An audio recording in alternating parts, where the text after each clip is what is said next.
네, 삼성전자의 파업 사태가 중대 분수령을 맞았습니다. 정부도 관련 메시지를 내놨는데요. 김민석 총리가 조금 전 대국민 담화를 갖고 작금의 상황을 엄중하게 인식하고 있다면서 대화로 위기를 해결하자고 강조했습니다. 네, 보름여 앞으로 다가온 지방선거의 판세도 오늘 두 분과 짚어보도록 하겠습니다.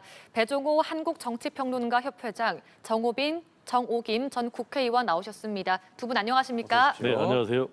네, 우선 조금 전에 김민석 국무총리 대국민 담화가 있었습니다. 이게 삼성전자 노사와 관련한 내용이었는데, 이제 내용이 어찌됐건 삼성전자의 파업과 관련해서 대화를 촉구를 하면서 만약에 파업 피해가 우려될 경우에는 정부 입장에서도 긴급 조정과 같은 모든 수단을 강구하겠다 이렇게까지 밝힌 상태입니다.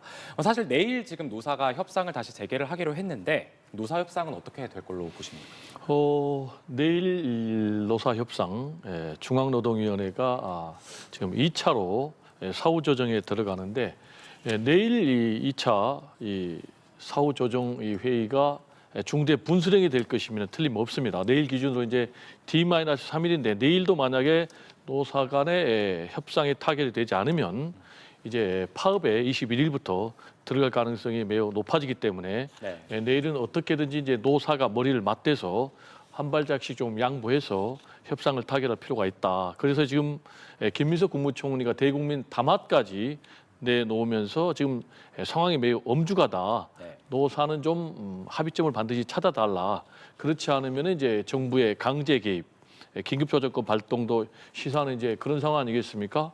일단 우리 국민들도 모두 지금 우려의 눈으로 이 사태를 바라보고 있고요. 그 이유는 이 삼성전자가 차지하고 있는 국가 경제의 비중, 또 국민 경제의 비중 때문에 그러는데 당장 한 100조 원 정도의 손실이 난다고 그러는데 2026년도에 올해 예산이 670조니까 거의 7분의 1에 달하는 그런 손실이 오니까 반드시 좀 노사가 협상을 통해서 타결해야 되겠다.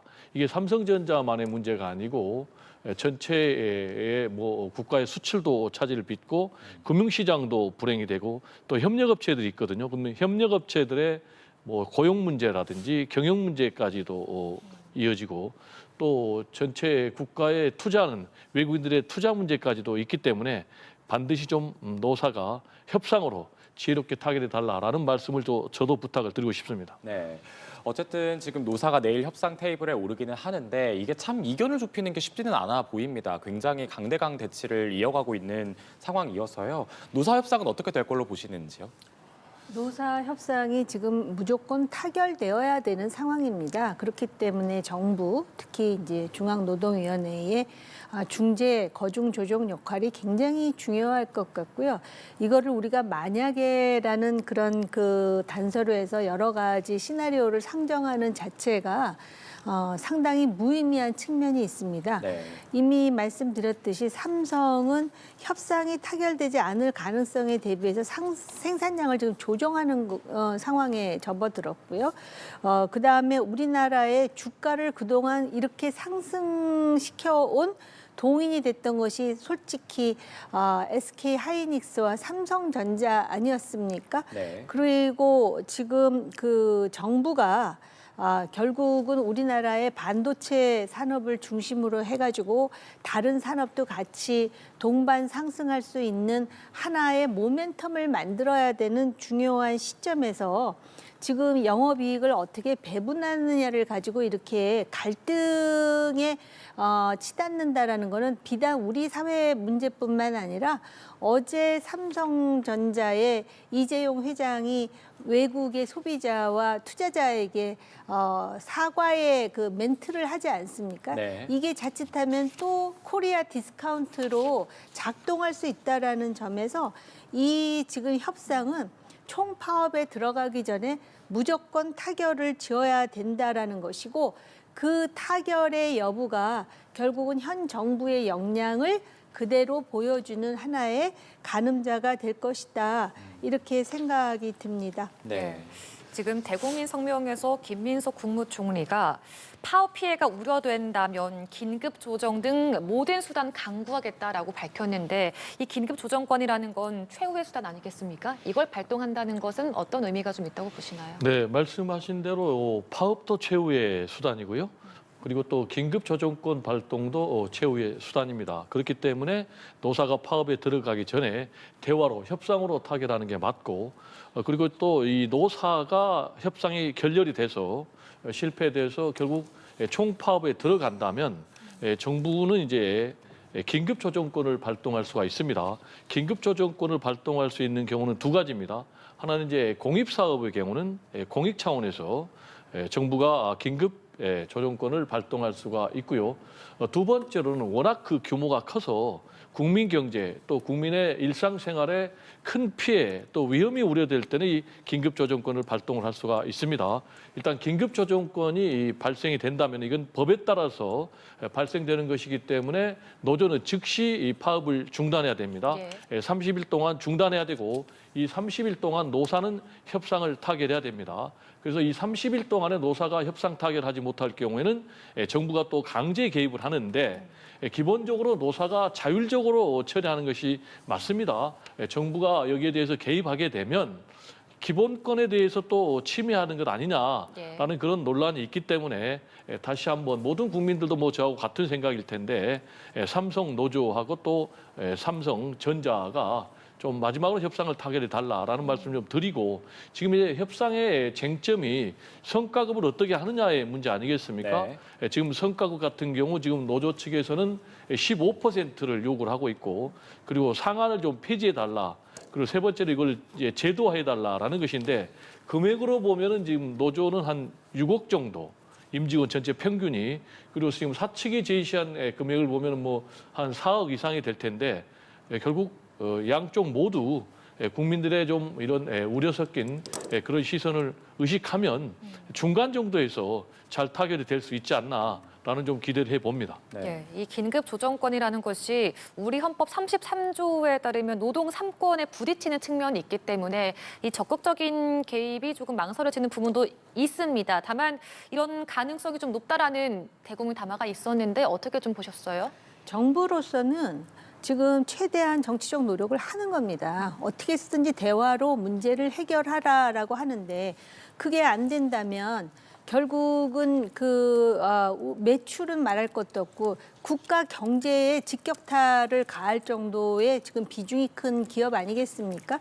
그렇기 때문에 최대한 정치적인 노력과 그다음에 정부로서의 거중 조정, 중재 노력을 다 하되 그게 이루어지지 않으면은 그렇다 그래가지고 반도체 산업 자체를 마비시킬 수는 없다라는 입장을 분명히 한 것입니다. 이것은 이재명 정부가 그동안 실용 노선, 그다음에 보수 중도 노선을 표방한 것과 맥을 같이 한다라고 생각을 하고요. 그다음에 지금 영업이익이라 그러는데 전문가가 조금 전에 말씀하신 것으로 기억하는데 영업이익에는 이미 그 국가의 그 소위 지불할 세금까지 지금 포함이 된 상태입니다. 그렇기 때문에 이 정확히 영업이익이 아직 세후에 얼마가 될지도 모르는 상황에서 지금 그 노조가 상당히 강력한 주장을 하는 상황이고요.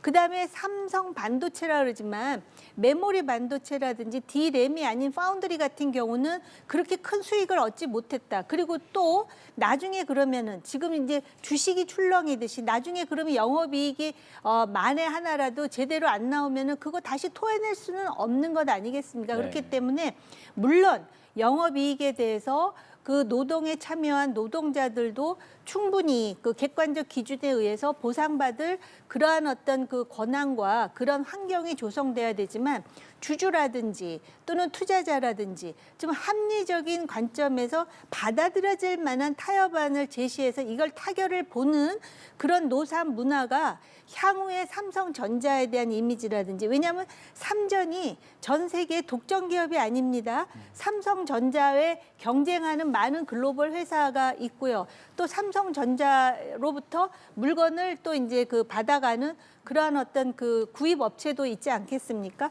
그래서 그런 차원에서 이 삼성전자 이재용 회장을 비롯해서 사용자 측도 노조의 입장을 합리적으로 감안하고 노조도 그런 어떤 그 글로벌한 어떤 환경이라든지 그런 점에서 이 타협이라는 것, 협상이라는 건 100대 0이 될 수가 없다라는 현실을 좀 충분히 받아들였으면 하는 생각이 듭니다. 그리고 삼성전자 노조는 그렇다면 같은 삼성 내에서도 삼성전자에 근무하지 않은 다른 노동자들이 가지는 소외감, 또 전자회사가 아닌 다른 기업에 근무하는 노동자들의 소외감, 황차, 이 사람들은 조직화된 노조인데요.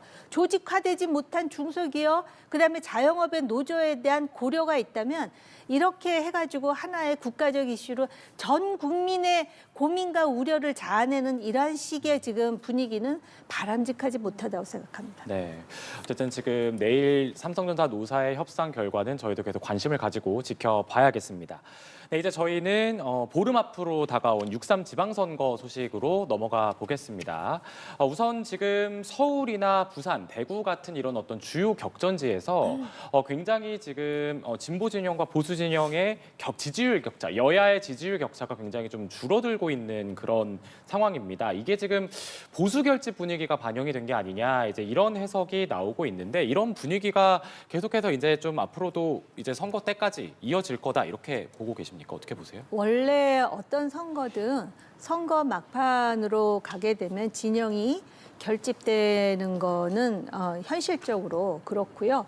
특히 이제 부울경이라든지 대구, 그다음에 서울을 중심으로 해서 이 보수 결집이 다른 사례에 비해서 굉장히 빨리 이루어지는 거는 바로 그 민주당이 주도한, 지난번에도 말씀드렸지만은 조작 기소 뭐 특검법 해가지고 밀어붙이려 하다가 그거 자체가 역풍을 맞은 측면이 있다라고 생각을 하고요. 또 지금 그 보궐선거에 소위 이제 자칭 타칭 국가대표급이라고 하는 대선 주자가 나옴으로써 그 지역에 대한 관심이 환기되면서 이 지방선거까지도 사실은 어떻게 보면 보궐선거가 이건 지방선거임에도 불구하고 더 주목을 받기는 하지만 지방선거에 대한 관심도 견인하는 그러한 어떤 정치적 효과가 있는 게 아닌가. 그래서 앞으로 이 결집은 양 진영 간에 더 이루어질 것이고 특히 보수 진영에서는 향후에 이제 어떤 반전이나 또 어떤 드라마틱한 상황이 만들어지느냐에 따라서 속도가 가속이 붙을 가능성도 남겨두고 있다라고 생각합니다. 네.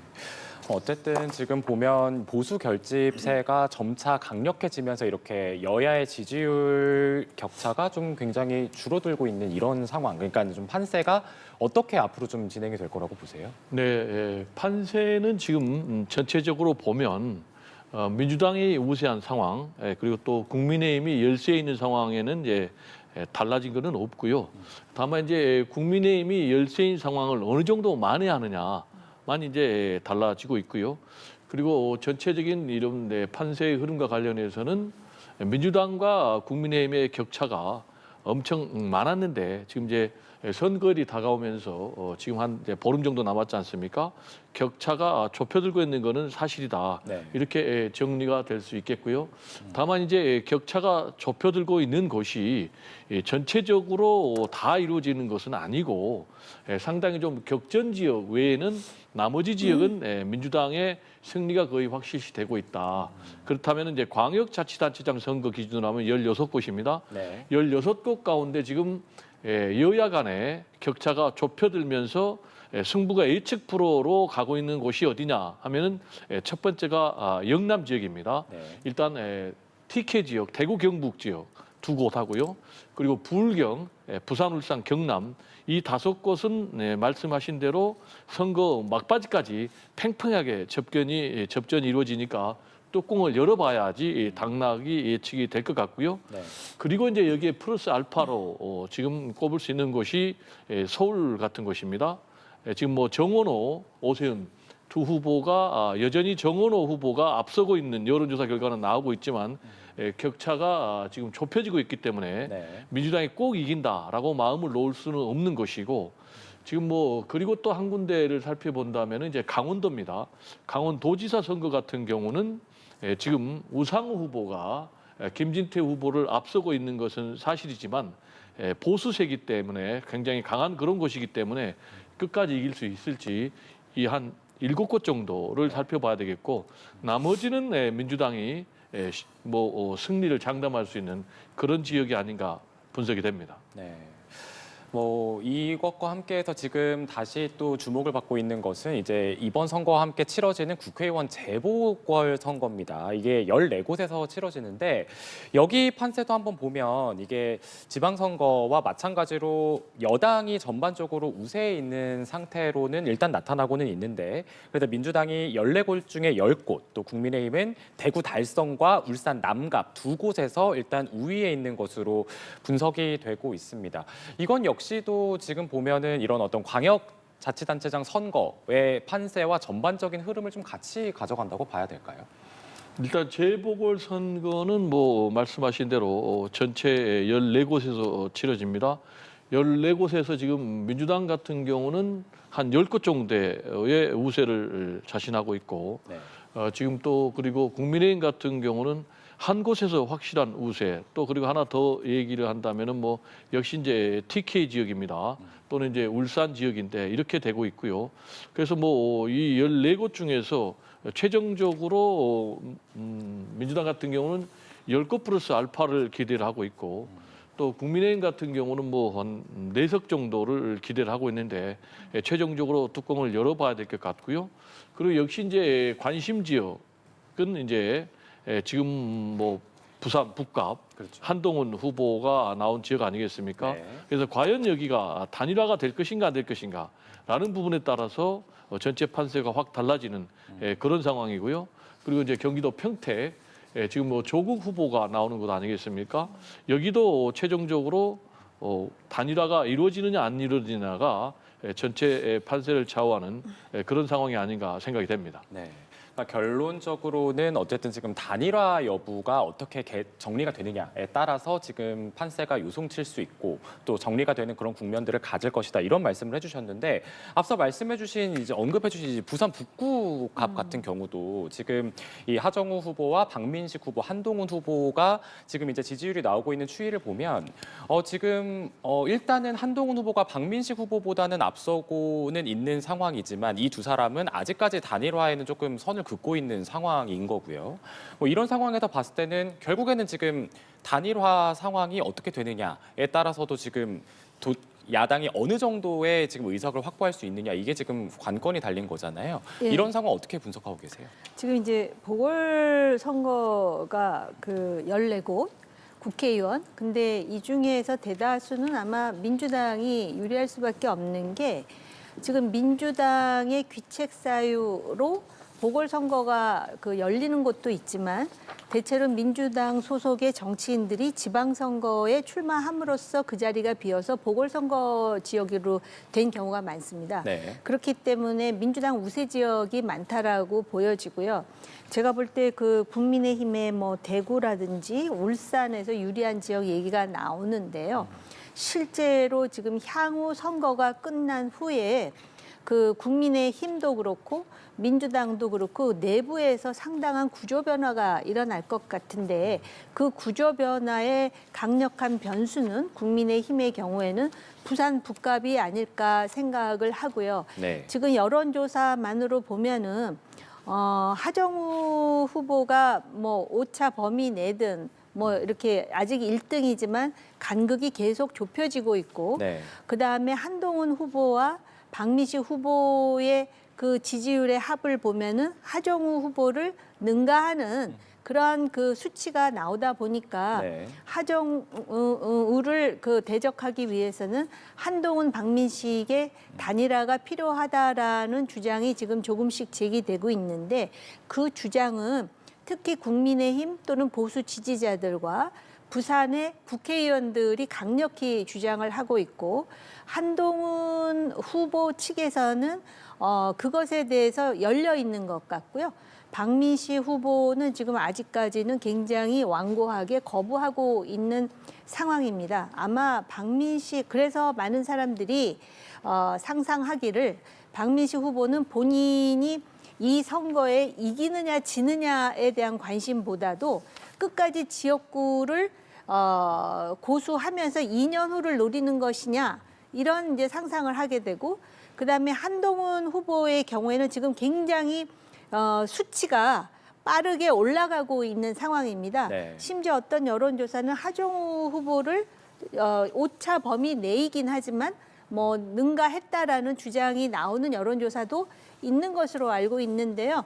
그런 상황에서 본인이 조금만 더 앞으로 이제 시간이 있다 보니까 하면은 그 3자 구도 속에서도 바로 북갑 주민들 민심에 의한 단일화가 이루어질 것이다를 기대하는 측면도 있는 것이 아닌가 이렇게 생각이 들고 현실적으로 이 세 사람 중에 두 사람, 즉 보수 진영의 두 후보의 단일화에 있어서 두 사람의 의지만큼 중요한 것이 그 단일화를 이어줄 다리 역할을 할 그런 책임 있고 목소리 강한 정치인들이 있느냐 그 점에서 참 아쉬운 현실이다 이렇게 보여집니다. 네. 일단 박민식, 한동훈 두 사람의 단일화와 관련해서는 현재 두 사람 다 단일화는 없다라고 선을 긋고 있고 네. 또 앞으로의 이제 계획 또 그리고 내부의 당내 역학 관계를 보면 두 사람이 단일화할 가능성은 거의 희박하다 이렇게 봅니다. 그 네. 이유는 한동훈 후보 같은 경우는 결국 본인이 지방선 그 이후에 보수 재편의 중심이 돼서 자신이 대권까지 가겠다라는 그런 의도를 확실하게 안에 갖고 있기 때문에 도중에 본인이 단일화를 통해서 양보당하는 경우 하면 자신의 정치적인 미래가 없기 때문에 결국 끝까지 독자 노선으로 완주를 할 것이다. 그리고 말씀하신 대로 보수 유권자들의 표에 의한 단일화를 기대하면서라도 본인은 완주를 할 것이다. 그렇다면 이제 박민식 후보의 선택이 남았는데요. 박민식 후보 같은 경우는 본인의 의지대로 할 수 없고 사실상 장동혁 지도부의 의중에 따라서 본인이 완주할 수밖에 없다. 만약에 한동훈 후보가 원내 진입하게 될 경우에는 장동혁 지도부 체제가 크게 흔들리면서 장동혁의 리더십이 위협을 받기 때문에 도저히 중간에 단일화를 통해서 양보할 수 있는 그런 상황은 아니다. 그렇다면 이제 3자 대결 구도로 갈 텐데 지금 뭐 여론조사 추세를 보면 박민식, 한동훈 두 사람이 한 30% 플러스 마이너스 정도 나오고 있거든요. 그리고 또 여기에 또 반해서 지금 뭐 하정우 수석 같은 경우는 뭐 한 5% 이상의 격차로 선두를 달리고 있기 때문에 만약에 단일화가 실패해서 두 사람이 완주해서 3자 대결 구도가 계속 될 경우에는 저는 개인적으로 하정우 후보가 어부지리하는 그런 상황으로 정리되지 않을까 이렇게 전망을 해봅니다. 네, 알겠습니다. 이번 재보궐선거에서 최대 격전지 중 한 곳으로 꼽히는 곳이 바로 경기 평택을입니다. 민주당과 조국혁신당, 국민의힘이 3자 대결을 벌이고 있는데요. 이곳에서 각 당이 새 과시에 나섰습니다. 관련 싱크 준비했는데 듣고 대담 이어가겠습니다.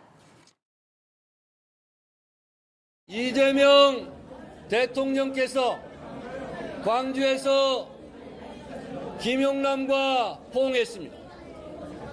더불어민주당으로 와서 이재명 대통령의 당선을 위해서 열심히 뛰었던 우리의 민주당원입니다. 민주진보진영 전체의 승리, 제5기 민주정부의 수립을 위해 더 강한 정치, 더 굳센 정치, 바로 그 사람이 저라고 감히 말씀드립니다. 예, 김용남 후보와 조국 후보의 단일화 여부가 이곳에서는 가장 관심이 될 텐데 아직 두 사람은 마이웨이 노선을 걷고 있습니다. 들으신 것처럼 정청래 민주당 대표가 김용남 후보에 대해서 이재명이 선택했다 뭐 이런 표현을 쓰고 있거든요. 어떻게 좀 보십니까? 네, 일단 단일화 조국, 김용남은 제가 볼 때는 현실화되기는 굉장히 좀 어렵다. 네. 이렇게 말씀을 드리고요. 결국 이제 각자 도생해서 살아남는 선택밖에 없는데 김용남 후보가 이길 수 있는 길은 자신의 정체성이 나는 정말로 민주당 후보다라는 것을 입증해야 가능해요. 그 이유는 잘 아시겠지만 김용남 후보 같은 경우는 출신이 새누리당 후보 국회의원 출신이거든요. 새누리당 이제 국회의원 출신 후보이기 때문에 과연 범민주 진보 진영에서 확실하게 김용남을 우리 편으로 우리 사람으로 그 정체성을 인정해 줄 건가가 선거의 당락에 결정적인 영향을 지금 펼치고 있습니다. 그렇기 때문에 지금 조국 후보 같은 경우는 과거 김용남 후보의 뭐 발언, 구체적으로 얘기하면은 뭐 이태원 관련 발언이라든지 또는 뭐 세월호 참사 관련 발언이라든지 이런 걸 가지고 집중 때리게 하면서 내가 더 민주당스러운 후보다라고 이제 주장을 하고 있어요. 네. 그 이유는 이제 김용남 후보의 정체성을 흔들어서 민주당 지지층의 지지를 자신에게 끌어오기 위한 것인데 그러다 보니까 지금 정청래 대표가 개소식에서 던진 메시지가 첫째, 정체성과 관련해서 이재명 대통령이 선택할 후보다. 네. 지난번 대선 때 김용남 후보가 이제 이재명 후보 지지 선언했잖아요. 그러면서 이제 민주당으로 영입을 했고 두 번째로 이제 자신이 또 후내장을 지금 한 그런 후보다. 라면서 민주당 후보라는 것을 이제 굉장히 강조하고 있는데 결국은 과연 민주당 지지층들이 얼마만큼 결집도를 보여주느냐에 따라서 조국이 이기느냐 아니면 김용남이 이기느냐 그게 달라지는 것이 아닌가 생각이 됩니다. 네. 이곳에서는 누가 더 민주당스러운 후보인가라는 것이 좀 핵심이다라고 말씀을 주시기도 했는데 이곳 경기 평택을에서 진보 진영 간의 단일화는 좀 어떻게 보십니까? 아마 그래서 지금 김용남 후보와 조국 후보 간에는 지금 개인적으로도 상당히 그 상처를 서로 핥히는 그런 상황이고 단일화 가능성은 점점 더 멀어지는 것 같습니다. 그렇기 때문에 오히려 지금 진보 진영에서의 단일화라고 한다면 김용남 후보와 김재현 후보 간의 단일화 가능성이 있는 것 아니냐라고 이제 많은 사람들이 지금 그 예단하고 있는 상황이고요. 정청래 대표 입장에서는 지금 전북지사로 김관영 후보가 무소속으로 지금 뛰고 있습니다. 그런데다가 평택을에서 민주당을 그 팻말로 걸고 나온 김용남 후보가 승리하지 못한다면 정청래 대표의 당대표 경선 가도에도 상당한 영향을 줄 수 있다라는 그러한 생각이 듭니다. 왜냐하면 이미 이 지방선거, 그다음에 보궐선거가 있기 전에 합당 논란, 그다음에 ABC 논란, 그러면서 평택을 지금 보궐선거로 이어지는 것이고 네. 민주당 내에도 지금 김영남 후보가 어찌됐든 이재명 대통령이 선택했다고 함에도 불구하고 민주당스러움을 보여줘야 된다라고 생각하는 사람들이 있고 또 여론조사를 보면 조국 후보를 지지하는 사람 가운데 소위 이제 친문계라고 할 수 있는 사람들이 지금 그쪽에 이미 간 사람도 있고 네. 그다음에 조국 후보도 그거를 상당히 지금 활용하는 그런 상황 아니겠습니까? 그렇기 때문에 제가 볼 때는 김용남 조국 간의 단일화가 이루어지는 것은 아마 부산 북갑의 한동훈 그다음에 박민식 단일화보다 더 어려울 수도 있다라는 생각과 더불어서 이 지금 보궐선거는 민주당의 당대표 경선하고 밀접하게 연결되어 있다. 그다음에 이재명 대통령도 본인이 선택해서 지금 김용남이 나왔습니다라고 김용남 후보 본인은 그렇게 하고 다니는데 만약에 여기서 결과가 이상하게 나온다면 그거 자체가 긴장과 갈등의 요소가 될 수도 있겠다라는 것이 많은 전문가들의 예측입니다. 네. 그렇게 되면 이제 김용남 조국 후보의 단일화는 이제 단일화대로의 상황을 지켜봐야 되겠고 사실 국민의힘에서는 지금 평택에서만 3선을 했던 유이동 전 의원을 공천한 상황이잖아요. 그래서 지금 김용남 후보, 유이동 후보, 조국 후보 이렇게 일단은 3강 구도로 지금 평택을에서 지지율이 나오고 있는 상황인데 그렇게 되면 지금 유이동 후보는 계속해서 뭐 보수 결집 주장하는 것 외에는 또 어떤 또 선거 전략이나 이런 부분들을 보여줄 수 있다고 보세요? 유이동 후보는 지금 이제 국민의힘의 그 소위 아주 강경한 소위 윤핵관을 주장하는 그런 정치인들하고는 성격이 다른 후보입니다. 네. 어떻게 보면 개혁 보수에 가깝고 그래서 지금 유이동 후보의 선거에 유승민 전 의원이라든지 또 김문수 전 후보도 이제 상당히 응원을 하는 것으로 제가 알고 있는데요. 네. 그렇기 때문에 그 유이동 후보를 아는 사람들은 이 사람이 얼마나 중도적인지를 이해를 하는데 생각보다 그 김용남 조국 갈등 때문인지 잘 두각이 나타나지 않는 데다가 네. 애초에 그 부정선거론자인 전직 국무총리가 일찌감치 평택을에 가서 선거운동을 하지 않았습니까? 황교안 전 총리, 황교안 무소속이 아니고 당은 있습니다. 당원이 얼마인지는 제가 모르지만 네. 그런데 지금 황교안 후보가 아직까지도 거의 10%에 육박하는 지지를 확보한다라는 거는 아마 우파 중에 다소 강경하고 또는 극우적인 그런 지지를 하는 사람들이 지금 황교안 후보에 대한 지지를 계속하고 있는 것인가 이런 그 추정을 하게 만드는데요. 그렇기 때문에 지금 유이동 후보와 황교안 후보가 실질적으로 단일화를 하기는 쉽지 않습니다. 왜냐하면 그럼 유이동 후보가 개혁적인, 중도적인 그러한 그 가치 정향을 가지고 있는데 부정 선거를 받아들이란 말이냐, 내지는 뭐 그 심지어 더 나가서 윤핵관에 대해서도 사실 유이동 후보는 생각이 좀 다를 텐데 말입니다.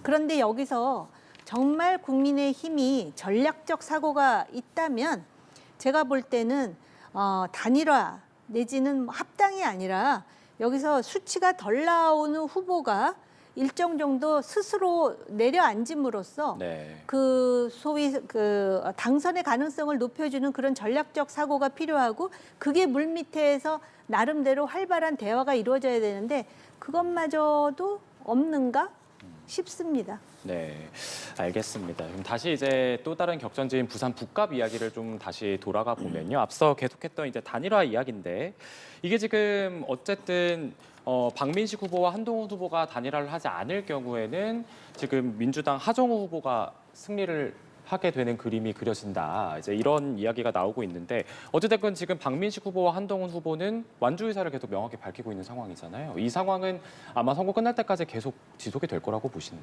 네, 뭐 그거는 예측하기는 좀 어렵지만 지금 흐름으로 보면 또 그리고 두 사람이 처한 환경을 보면 두 사람 다 완주를 할 것이다. 네. 이렇게 전망을 할 수밖에 없겠고요. 아까도 이제 말씀드렸듯이 한동훈 후보 같은 경우는 사실상 부산 북갑에 정치적인 이제 승부수를 던졌다 이렇게 봐야 돼요. 당초에 이제 한동훈 후보 같은 경우는 대구에 나갈 것처럼 했다가 지금 이제 부산으로 바꿨는데 본인이 이제 부산으로 최종적으로 출마 지역을 선택한 이유는 결국은 당선 가능성이다. 저는 이렇게 봅니다. 네. 그러면 이제 과연 부산에서 당선 가능성이 있느냐라는 것과 관련해서는 뭐 지금 예측하기 어렵지만 여론조사 흐름을 보면 지금 뭐 박민식과 한동훈 두 사람이 거의 백중세로 보수의 표를 지금 나눠 갖고 있기 때문에 네. 상당히 좀 본인이 당선될 가능성은 힘들어 보인다라는 이제 전망을 할 수가 있겠고요. 그리고 또 부산의 민심이 한동훈에 대한 기대감을 갖고 있는 그런 유권자도 있는가 하면 동시에 한동훈은 보수의 배신자다라는 이제 그런 또 부정적인 여론도 분명히 있고 또 부산 같은 경우는 뭐 화끈한 부산 사나이 기질이 있는데 왜 마지막에 간을 보고 부산을 선택하느냐 이런 이제 또 부정적인 여론이 있기 때문에 네. 본인이 이제 표에 의해서 유권자에 의해서 사실상 보수의 단일화를 본인이 지금 뭐 의도하고 있는데 그렇게 한동훈 후보 쪽으로 표가 확 쏠리지 않고 정확하게 두 사람에 의해서 표가 반분되고 있는 그런 상황이 아닌가 생각이 되고 만약에 그럼에도 불구하고 저는 뭐 개인적으로 3자 구도에서는 한동훈 대표가 당선될 가능성은 좀 희박하다고 보지만 만약에 이런 뭐 애초에 전망을 극복하고 3자 대결 구도에서도 한동훈 후보가 승리할 경우에는 확실하게 보수의 지지층이 분명히 있다라는 것이 입증이 되고 동시에 그러면은 그러한 지지층이 있다라는 것은 향후 앞으로 보수 재편의 중심이 한동훈 중심으로 가야 된다라는 그런 기대감의 발로기 때문에 6.3 지방선거가 만약에 국민의힘의 참패로 끝날 경우에는 장동혁 대표는 뭐 본인이 아무리 다시 뭐 당권에 또 재도전해서 당권을 차지하고 싶지만은 강력한 보수 재편을 열망하는 그런 뭐 힘들에 의해서 상당히 좀 어려워지는 것 아니냐. 이거는 한동훈 전 대표가 이기는 걸 전제로 하는 겁니다. 그리고 한동훈 대표가 만약에 이길 경우에는 보수 재편의 중심으로 본인이 부상할 수 있는 기회를 잡게 되는 것 아니냐. 이렇게 전망이 됩니다. 네. 지금 이 상황에서 보면 어쨌든 지금 이제 단일화 논의가 어떻게 되느냐, 그리고 또 이제 이런 부산 북갑에서의 어떠한 결과가 나오냐에 따라서 장동혁 대표에 대한 이런 어떤 리더십의 문제, 그리고 향후 당권의 문제까지도 좀 흔들릴 수 있다, 이러한 분석을 내주셨습니다. 그래서 이제 좀 장동혁 국민의힘 대표 이야기를 좀 해보면요. 어제 호남을 찾았습니다. 이게 보수 험지인 호남에 찾아가서 분노한 호남의 민심을 보여달라, 이렇게 목소리를 높였는데요. 우선 지금 어제 있었던 내용들 관련 발언 듣고 대담 이어가겠습니다.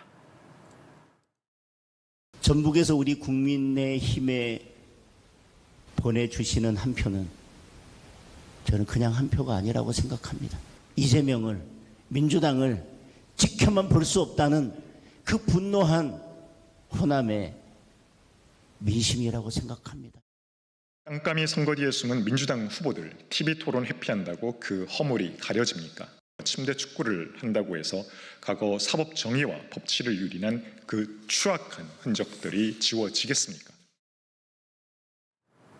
네, 이렇게 지금 민주당을 향한 비판 섞인 발언을 내놨는데 내일 이제 이렇게 되면 어쨌든 지금 계속 호남 쪽에 대한 구애는 장동혁 대표는 계속 이어가는 상황인 것 같아요. 외연 확장이라고 봐야 할까요? 이 행보 어떻게 해석해야 되겠습니까?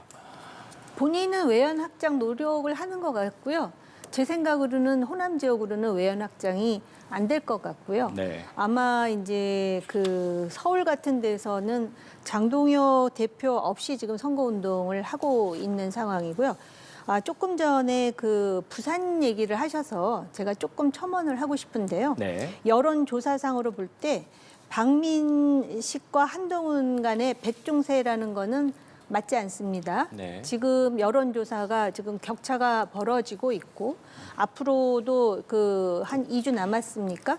그렇기 때문에 정확히 반분된다라는 것은 여론조사로 볼 때 사실이 아니라는 거를 밝혀두고요. 그다음에 구도상으로 그 지역은 분명히 민주당이 우세한데 그 구도에 있는 수치를 하정우 후보가 지금 다 흡수하지 못하고 있는 상황이고요. 바닥 정서는 한동훈 후보에게 상당히 우호적이지만 역시 그런 3분지계로 되어 있을 때의 네. 그 상황적 한계는 있다라고 이렇게 말씀드리는 게 맞을 것 같고요. 그 다음에 이제 지방선거, 그 다음에 보궐선거의 결과에 따라서 장동혁 지도부의 운명이 어떻게 될 것인가에 대해서 장동혁 대표 측에서 약간 전략을 바꾸는 것 같습니다. 네. 처음에는 서울과 부산이 제일 중요하다. 그러니까 이겼느냐 졌느냐를 가늠하는 것은 서울 지방선거 광역단체장, 부산이다 그랬는데 지금은 2018년 얘기를 한다 그럽니다. 그래서 2018년보다 조금 더 많이 나오면은 본인이 성공한 것 아니냐라는 얘기를 한다 그러는데 이 보수는 장동혁 지도부뿐만이 아니라 이 안에 있는 중진 의원들도 있고 소속한 정치인들도 있는데 과연 보수 재건을 위해서 이러한 상태가 답보 상태로 계속 가는 것이 맞는지에 대해서 일단 선거에는 최선을 다해야 되겠죠. 네. 호남을 가든. 그러나 관련해가지고 이 보수는 공당으로서 그리고 지지자들을 생각한다면 한번 그 상당히 곱씹어봐야 될 요소들이 많다라고 보여집니다. 네, 알겠습니다. 오늘 두 분 말씀은 여기까지 듣겠습니다. 지금까지 배종호 한국정치평론가협회장, 정호김 전 국회의원 두 분과 함께했습니다. 오늘 말씀 감사합니다. 고맙습니다.